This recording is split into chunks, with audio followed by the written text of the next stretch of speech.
기도하겠습니다. 하나님 아버지, 저희들이 참 부끄러운 삶을 살고 있음을 부인할 수 없지만 우리 마음의 진실한 고백은 어찌하든지 아버지 뜻을 이루며 살고 싶은 마음의 소원은 진실입니다. 하나님, 먼저는 주의 뜻이 무엇인가 분별할 수 있는 지혜를 주시고, 주님의 뜻이 분별되어졌을 때 그 길을 선택할 수 있는 용기를 주시고, 그와 같이 선택했을 때 그 선택을 감당할 수 있는 하늘의 힘을 더해 주셔서 아버지, 작은 부분에서라도 오늘 하루만이라도 아버지의 뜻을 이루며 살아가는 복된 저희들의 인생이 될 수 있도록 축복해 주시옵소서. 이 아침에 말씀 앞에 무릎 꿇사오니 말씀으로 교훈해 주시고 그 말씀 붙들고 살아가 말씀의 능력과 생명을 체험하고 아버지 뜻을 이룰 수 있도록 은혜 베풀어 주옵소서. 예수님 이름으로 감사하며 기도하옵나이다. 아멘. 오늘은 사도행전 21장 17절로 26절 말씀입니다. 예루살렘에 이르니 형제들이 우리를 기꺼이 영접하거늘 그 이튿날 바울이 우리와 함께 야고보에게로 들어가니 장로들도 다 있더라. 바울이 문안하고 하나님이 자기의 사역으로 말미암아 이방 가운데서 하신 일을 낱낱이 말하니 그들이 듣고 하나님께 영광을 돌리고 바울더러 이르되, 형제여, 그대도 보는 바에 유대인 중에 믿는 자 수만 명이 있으니 다 율법의 열성을 가진 자라. 내가 이방에 있는 모든 유대인들을 가르치되 모세를 배반하고 아들들에게 할례를 행하지 말고 또 관습을 지키지 말라 한다 함을 그들이 들었도다. 그러면 어찌할꼬? 그들이 필연 그대가 온 것을 들으리니 우리가 말하는 이대로 하라. 서운한 네 사람이 우리에게 있으니 그들을 데리고 함께 결례를 행하고 그들을 위하여 비용을 내어 머리를 깎게 하라. 그러면 모든 사람이 그대에 대하여 들은 것이 사실이 아니고 그대도 율법을 지켜 행하는 줄로 알 것이라. 주를 믿는 이방인에게는 우리가 우상의 제물과 피와 목매어 죽인 것과 음행을 피할 것을 결의하고 편지하였느니라 하니, 바울이 이 사람들을 데리고 이튿날 그들과 함께 결례를 행하고 성전에 들어가서 각 사람을 위하여 제사 드릴 때까지의 결례 기간이 만기된 것을 신고하니라. 아멘. 드디어 많은 우여곡절을 겪고 바울은 예루살렘에 도착했습니다. 바울은 많은 사람들이 결박과 환란이 기다리고 있으니 가지 말라고 권면하던 예루살렘을 오직 성령의 감동하심에 순종하여 올라온 것입니다. 그때 바울은 이방인 형제 몇 명과 함께 이방인 교회가 마련한 구제금을 가지고 왔습니다. 먼저 바울은 예루살렘 형제들에게 환영을 받았습니다. 그리고 이튿날 야고보와 예루살렘 교회 장로들을 만납니다.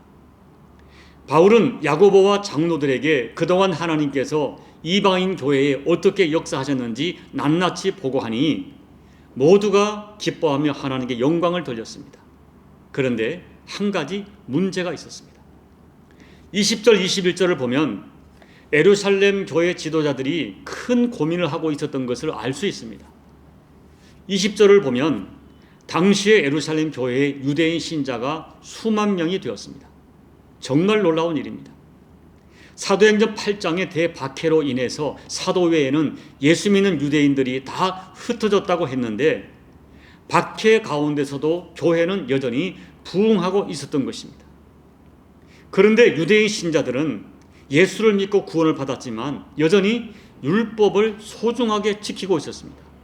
문제는 그 유대인들이 바울에 대하여 잘못된 소문을 들은 것입니다. 바울이 유대인들에게 할례를 받지 말라, 또 유대인의 관습을 지키지 말라고 가르쳤다는 것입니다. 그러나 그 말은, 그 소문은 사실이 아니었습니다. 바울은 유대인들에게 할례를 받지 말라고, 율법을 지키지 말라고 가르친 적이 없습니다. 다만 이방인들에게 율법을 지키지 않아도 된다고 가르친 것은 맞습니다. 그렇지만 그것은 이미 사도행전 15장에서 예루살렘 총회에서 결의된 사항이었습니다. 오늘 25절 말씀을 보면 우상 제물과 피와 목매어 죽인 것과 음행을 멀리하는 것 외에는 율법에서 자유함을 주도록 공식적으로 예루살렘 총회가 이미 결정한 사항이었습니다. 그렇기 때문에 바울의 가르침은 전혀 문제가 없는 가르침이었습니다. 그러나 누군가가 악의적으로 바울의 가르침을 왜곡하여 소문을 낸 것입니다. 그래서 예루살렘 교회 유대인 성도들이 바울에 대하여 부정을 넘어서 이 악한 감정을 가지고 있는 사람들이 대단히 많았던 것 같습니다. 그것이 예루살렘 교회 지도자들의 고민이었습니다. 물론 예루살렘 교회 지도자들은 여전히 바울을 신뢰하고 있었습니다. 그들은 바울이 어떻게 회심했는지를 너무나 정확히 알고 있었습니다. 그래서 사람들이 수군거리는 소리에 넘어가지 않았고 끝까지 바울을 믿어주었습니다. 저는 이러한 예루살렘 교회 지도자들의 모습이 너무나 감사했습니다. 그리고 그 모습들이 바로 성령 받은 사람들의 모습이요, 은혜 받은 사람들의 모습이라고 확신합니다. 여러분, 오늘 우리 주변을 보십시오. 교회에 너무나 많은 소리들이 들립니다. 그런데 안타깝게도 교회 안에 좋은 소리만 들리는 것이 아니라 누군가를 음해하고 누군가를 부정하는 소리가 자꾸 들려집니다. 누군가를 살리는 소리도 있지만 많은 소리들이 누군가를 죽이는 소리도 교회 안에 있습니다. 우리는 그와 같은 소리를 분별해야 합니다. 특별히 교회 리더들은 사람들의 수군거리는 소리에 마음이 흔들리면 안 되는 것입니다. 교회 리더들은 죽이는 소리와 살리는 소리, 들어야 할 소리와 듣지 말아야 할 소리를 분별해야 됩니다. 감사하게도 예루살렘 교회 리더들은 부정적인 소문을 믿지 않고 바울을 믿어주었습니다. 그래서 가능한 모든 방법으로 바울을 도우려고 하였습니다. 그렇지만 예루살렘 교회 분위기는 무조건 바울을 두둔하면 교회에 큰 분란이 일어날 수 있는 그런 상황이었습니다. 그래서 깊은 고민에 빠졌던 예루살렘 교회 지도자들은 한 가지 제안을 하게 되었습니다. 당시의 유대인들은 하나님께 특별한 은혜를 받았을 때에 하나님께 서원을 하는 경우가 있었습니다. 이 서원은 구약의 나실인의 의식을 그대로 본받아서 시행했는데 처음 시작할 때와 마지막 7일째는 머리를 깎았고 그리고 그 7일이 지나고 난 8일째에는 번제와 화목제와 소제를 하나님 앞에 드렸습니다.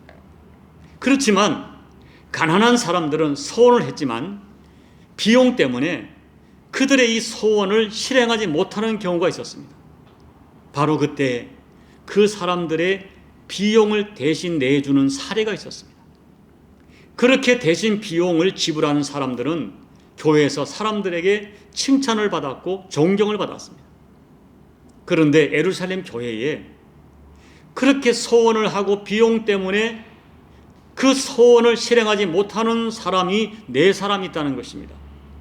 그 사람들의 비용을 바울이 대신 대주고 바울도 함께 그 결례의식에 동참한다면 유대인들의 오해가 다 풀릴 것이라고 제안을 한 것입니다. 여러분, 이와 같은 제안은 사실 바울이 받아들이기 쉽지 않은 제안이었습니다. 바울은 지금 이방인 성도 몇 명과 함께 예루살렘에 왔습니다. 바울은 그들에게 분명히 율법을 지킬 필요가 없고 오직 예수 그리스도의 십자가 복음으로 구원받는다고 가르쳐 왔었습니다. 그런데 바울이 지금 나실인의 서약을 하고 머리를 깎고 성전에다가 제사를 드리는 일에 동참한다면 이방인 성도들이 크게 오해할 수 있는 그런 난처한 상황이었습니다. 그런데 놀랍게도 바울은 예루살렘 교회 지도자들의 제안을 받아들였습니다. 저는 바울이 왜 이 제안을 받았을까를 생각해 보았습니다. 그리고 이 여러 신학자들의 해석도 살펴보았습니다. 그래서 저 나름대로 이런 결론을 내렸습니다. 첫째, 이 제안이 복음의 본질을 해치는 문제가 아니라고 확신했기 때문입니다. 복음의 본질, 구원은 오직 예수 그리스도의 대속으로만 십자가에서 흘리신 피로만 구원받습니다. 이것은 죽어도 양보할 수 없는 복음의 본질입니다. 그러나 하나님께 받은 은혜를 감사하면서 나실인의 서원을 하는 것은 복음의 본질적인 문제가 아닙니다. 만약에 복음의 본질적인 문제였다면 바울은 절대로 양보하지 않았을 것입니다. 그래서 바울은 비본질적인 문제를 고집함으로 예루살렘 교회가 시험에 빠지게 되고 자기를 인정하는 교회 지도자들이 난처한 입장에 빠지는 것이 옳지 않다고 판단한 것 같습니다. 이러한 현실을 바울은 동행하는 이방인 형제들에게도 충분히 이해시켰을 것이라고 생각합니다. 그래서 바울은 기꺼이 이 제안을 받아들였던 것입니다. 둘째는 유대인 성도들을 실족하지 않게 하려 합니다. 여기에는 바울이 평소에 가지고 있던 어떤 분명한 영적 원리가 있었습니다.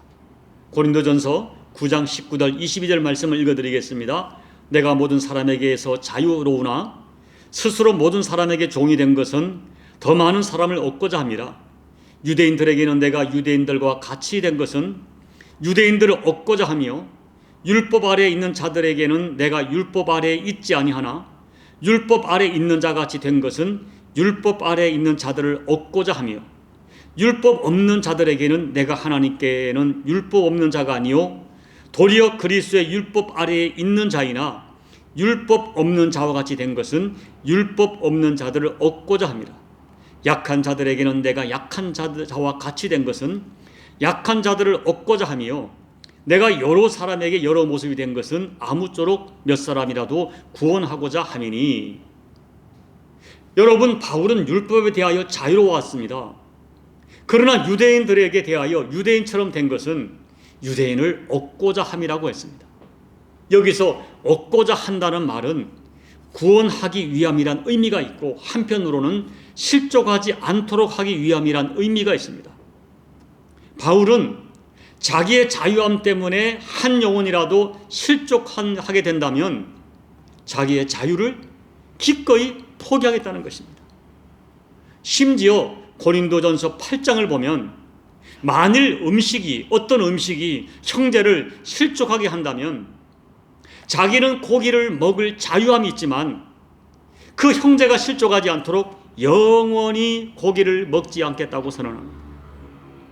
한 영혼을 구원할 수 있다면 복음의 본질을 포기하지 않는 한 비본질적인 것은 얼마든지 희생할 수 있다는 것이 바울의 영성이었습니다.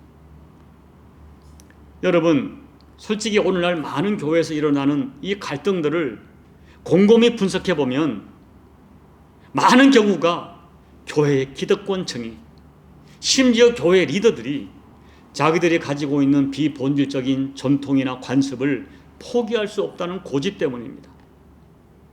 그래서 어떤 현상이 일어납니까? 많은 교회에서 복음적인 그리스도인들이 도덕적인 그리스도인들에게 오해와 따돌림을 당합니다. 육체를 자랑하는 그리스도인들에게 영적인 그리스도인들이 무시당하고 영적인 고독을 경험합니다.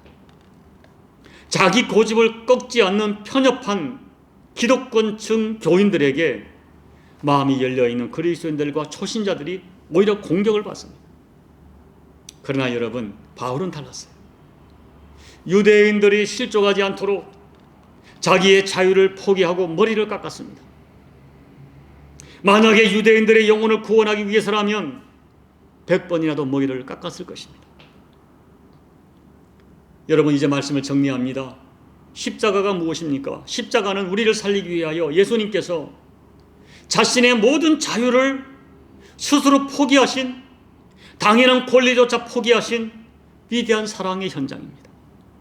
오늘 저와 여러분의 영성이 이러한 성경적이고 주 예수 그리스도를 본받는 영성이 되기를 권면을 드립니다.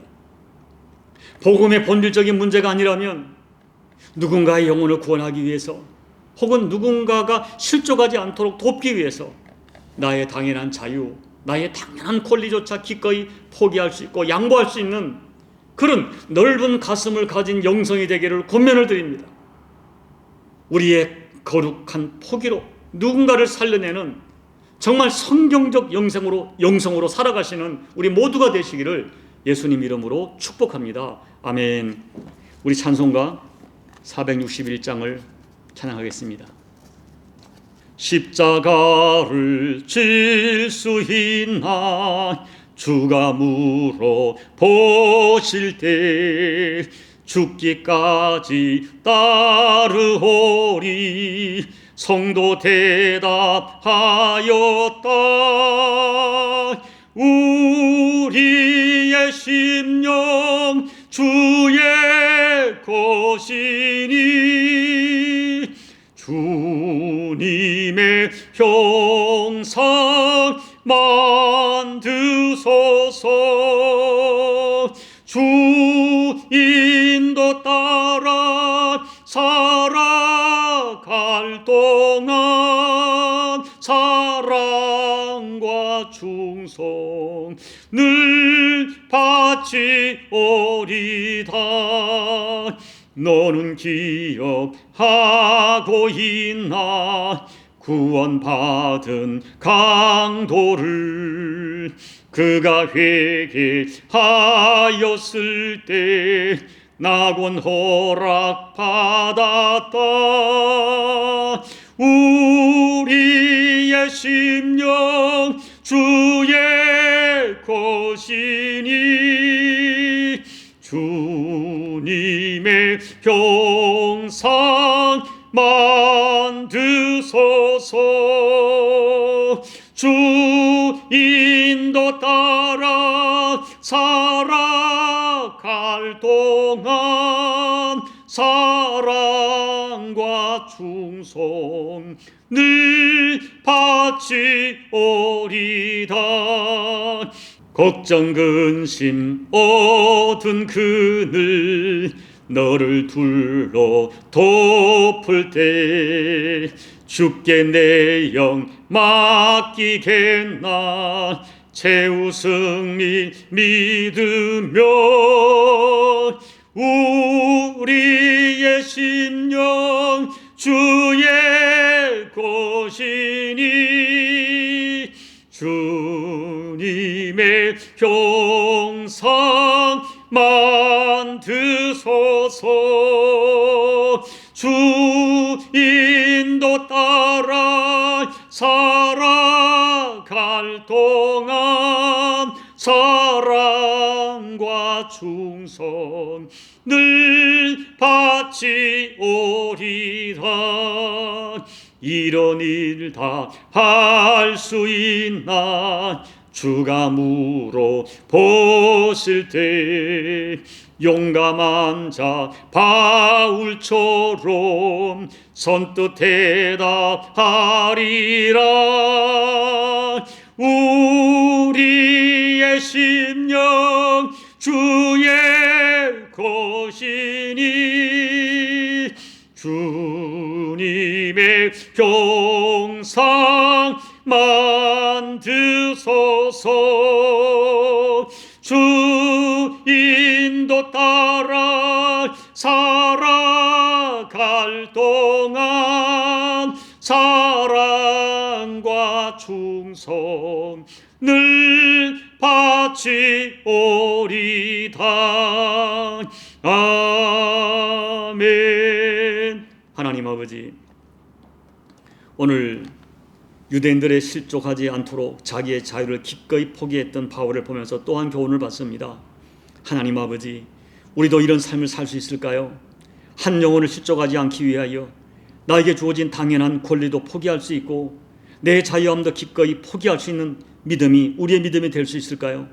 아버지 하나님, 작은 것 포기하지 못하고 내 권리 절대 포기하지 못하여 아버지 갈등이 있고 싸움이 있더라도 포기하지 못했던 아버지 악하고 모진 감정으로 살지 않게 도와주시고 오늘 바울의 영성, 이 아버지 아름답고 거룩한 포기가 내 자유를 양보한 이 자유함이 우리에게도 허락되는 은혜가 될 수 있도록 그런 삶을 살아낼 수 있도록 아버지 믿음과 결단으로 역사해 주시옵소서.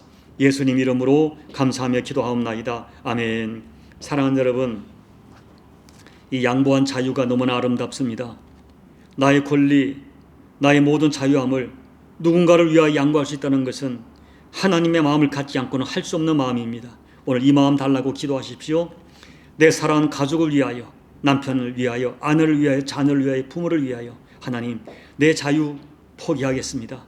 그들의 영혼을 살릴 수 있다면, 그들의 영혼에 유익이 될 수 있다면 아버지 누군가를 위하여, 그 어떤 성도를 위하여 내 자유, 아니 내 권리까지 포기할 수 있는 믿음을 달라고 간절히 기도하시기 바랍니다. 우리 조국 대한민국과 우리 남은 십자가 교회와 그리고 고통하는 열방을 위하여 기도해 주시고 여러분 각자의 개인 기도하시고 예배를 마무리해 주시기 바랍니다. 기도하겠습니다. 아버지 하나님, 오늘 바울을 모습 보면서 참 많은 도전을 받습니다. 우리가 이런 삶을 살지 못했습니다. 오히려 우리는 아버지 하나님, 내게 있는 작은 것 하나 양보하지 못하고 내가 왜 양보해야 돼? 내가 왜 그 권리를 포기해야 돼? 내가 뭘 잘했어? 아버지 주장하면서, 우리의 옳음을 주장하면서, 우리의 권리를 주장하면서 우리의 자유를 포기하지 못했습니다. 아버지 하나님, 오늘 사도 바울, 형제가 실족한다면, 어떤 음식 때문에 실족한다면 내가 그 음식을 영원히 먹지 아니하리라 말했던 그의 말이 우리에게 도전을 줍니다. 하나님 아버지, 오늘 한 영혼을 구하고 유대인 성도들을 위하고 예루살렘 교회 평화를 위하여 자기의 권리를 기꺼이 포기했던, 자유함을 포기했던 바울의 포기함이 우리 모든 이 말씀을 듣는 오늘 우리 모든 성도들의 아버지 믿음과 영성이 될 수 있도록 아버지 하나님 도와주옵소서.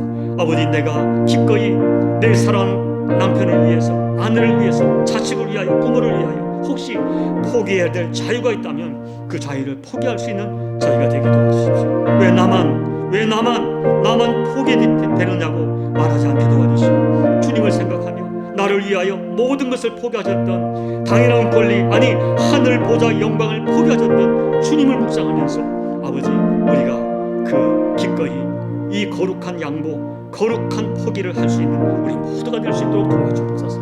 이 종이 그런 삶을 살게 도와 목사인 제가 먼저 아버지 주님을 때문에 주님을 받으면서 거룩한 포기, 거룩한 양보를 할 수 있는 믿음을 더해 주옵소서.